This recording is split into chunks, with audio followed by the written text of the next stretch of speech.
प्रिय विद्यार्थियों, हिंदी परिवार की ऑनलाइन पाठशाला में आज हम कक्षा 12 हिंदी साहित्य के अंतर्गत 7वें नंबर का जो अलंकार दिया हुआ है मानवीकरण अलंकार, उसका परिचय प्राप्त करेंगे। उससे संबंधित जितने भी पक्ष हैं उनको देखेंगे और उदाहरणों के द्वारा इस अलंकार के बारे में पूर्ण जानकारी प्राप्त करने का प्रयास करेंगे। देखिए विद्यार्थियों, जैसा कि शाब्दिक अर्थ से ही प्रतीत हो रहा है, मानवीकरण यानी कि जो मानवों के द्वारा करने योग्य कार्य हैं उनके बारे में। यहाँ विद्यार्थियों दो चीज़ें आपको ध्यान रखनी है।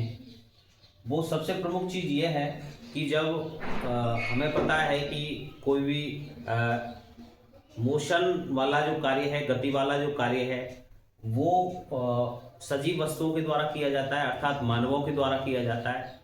और उन्हीं कार्यों को जब हम जड़ पदार्थों के साथ देखने का प्रयास करते हैं, अर्थात वो जड़ वस्तुएं ऐसा ही काम करती हुई प्रतीत होती हैं जैसा कि मानव किया करते हैं। जैसे बातचीत करना है, चलना है, तो ये सभी कार्य जब जड़ पदार्थों के द्वारा किए जाते हैं तो वहाँ पर विद्यार्थियों मानवीकरण अलंकार आता है। देखिए, जहाँ अमानव पदार्थों यानी कि मानव जो नहीं है उन पदार्थों यानी कि निर्जीव वस्तुओं पर मानव सुलभ गुणों और क्रियाओं का आरोप किया जाता है। अर्थात वे क्रियाएं जो मानव किया करते हैं, जो गुण मानवों में होते हैं, उन्हीं गुणों को या उन्हीं क्रियाओं को जब दिखाया इस प्रकार से जाता है कि वो जड़ पदार्थ भी, निर्जीव वस्तुएं भी उसी कार्य को कर रही है जो मानव कर सकते हैं।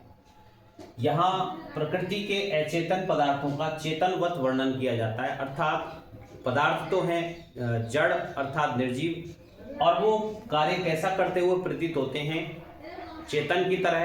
अर्थात जड़ का विपरीत होता है चेतन, यानी कि जो चेतन अवस्था में है मानवों की तरह जब वो पदार्थ है वो कार्य करते हुए से प्रतीत होते हैं, तो वहां पर विद्यार्थियों मानवीकरण अलंकार होता है। अब दोनों की मिलीजुली जो परिभाषा इस प्रकार से आ सकती है कि जहां जड़ पदार्थों में मानवीय गुणों व क्रियाओं का आरोप किया जाता है, अर्थात मानवीय रूप से चित्रण किया जाए, वहां मानवीकरण अलंकार होता है। 3-4 उदाहरणों के द्वारा हम समझने का प्रयास करेंगे। पहला उदाहरण है, नेत्र निमीलन करती मानो प्रकृति प्रबुद्ध लगी होने। यहाँ पर निमीलन यानी कि खोलना, नेत्र निमीलन यानी कि नेत्रों को खोलती हुई सी प्रतीत होती है, ऐसा माना जाए। प्रकृति प्रबुद्ध लगी होने यानी कि प्रकृति है वो जागने लगी है। अब यहाँ पर विद्यार्थी देखते हैं जो जागने का काम है, नेत्र खोलने का काम है, वो मानवोचित क्रिया है, अर्थात मानव इसको किया करते हैं। लेकिन इसी कार्य को प्रकृति के माध्यम से बताया गया है कि प्रकृति ऐसी दिखाई दे रही है मानो वो आंख खोल करके और जागने का प्रयास कर रही है। आंख खोलना और जागना ये मानवोचित क्रियाएं हैं, मानव इनको किया करते हैं। वही कार्य जब प्रकृति के द्वारा किया हुआ बताया जाता है तो वहां पर विद्यार्थियों मानवीकरण अलंकार है। दूसरा उदाहरण है, कली से कहता था मधुमास बता दो मधुमदरा का मोल। यहाँ पर विद्यार्थियों दो चीजें हैं। एक तो है कली, ये भी जड़ पदार्थ है यानी कि अविकसित रूप है पुष्प का, और एक मधुमास यानी कि वसंत ऋतु है। ये दोनों ही बातें कर रही हैं आसपास आपस में। कली से कहता था मधुमास बता दो मधुमदरा का मोल, यानी कि जो मादक मदरा है उसका जो मोल है वो मुझे बताओ। यानी कि बातचीत करने का जो प्रक्रम है वो मानवीय स्थिति का सूचक है, मानव होने का सूचक है, और बातचीत करना मानवों की क्रियाएं हैं। और इसी क्रिया को जड़ पदार्थ कली और मधुमास दोनों कर रहे हैं, यानी कि वसंत और कली दोनों आपस में बातचीत कर रहे हैं। बातचीत होने का जो क्रम है मानवों की तरह कर रहे हैं, इसलिए मानवों के अनुसार क्रिया करने के कारण यहाँ पर मानवीकरण अलंकार है।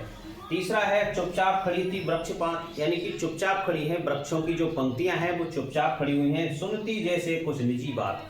और जिस प्रकार से वो ऐसी दिखाई देती हैं कि कुछ निजी बातें, पर्सनल बात को वो सुनने का प्रयास कर रही हैं। तो सुनना और चुपचाप खड़े रहना और सुनना ये मानवों की क्रियाएं हैं। तो यहाँ वृक्षों की पंक्तियों को इसी प्रकार से बताया गया है। सुनने के प्रक्रम के सुनना जो क्रिया है मानवीकरण मानवों जैसी मानवोचित क्रिया है, तो उसी क्रिया को ये वृक्षों की जो पंक्तियां हैं वो दिखाई दे रही हैं ऐसा ही कार्य करते हुए, सुनने का कार्य करते हुए, तो यहाँ पर मानवीकरण अलंकार है।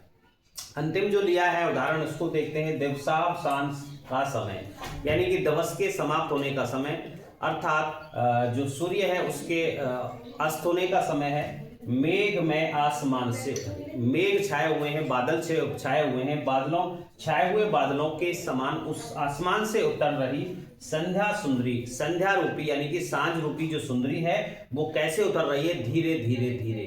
तो यहाँ धीरे धीरे उतरना है वो मानवोचित क्रिया है। अब संध्या को यहाँ पर सुंदरी के रूप में प्रस्तुत कर दिया गया है।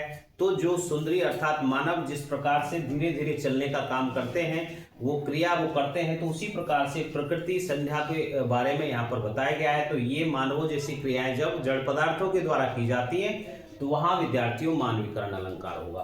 तो विद्यार्थियों ये था मानवीकरण अलंकार, एक व्यतिरेक अलंकार और आपके पाठ्यक्रम में है। उसके बाद में इसके बाद में जो एक आपका वीडियो होगा वो व्यतिरेक अलंकार से संबंधित होगा। और एक वीडियो विद्यार्थियों हम सभी अब तक के जितने भी 8 हमने वीडियोस अलंकार से संबंधित बनाए हैं उनके महत्वपूर्ण प्रश्नोत्तरों को लेकर के एक अगली वीडियो के माध्यम से आने वाले हैं। आप हिंदी परिवार की ऑनलाइन पाठशाला के साथ बने रहिए, प्रमोट करते रहिए, सहयोग देते रहिए और अपना परीक्षा के हिसाब से पूर्ण तैयारी करते रहिए। आप अपने पढ़ाई के उस दौर में सफल हों, अच्छे अंक प्राप्त करें। इन्हीं शुभकामनाओं के साथ मिलते हैं अगली वीडियो में। तब तक के लिए धन्यवाद।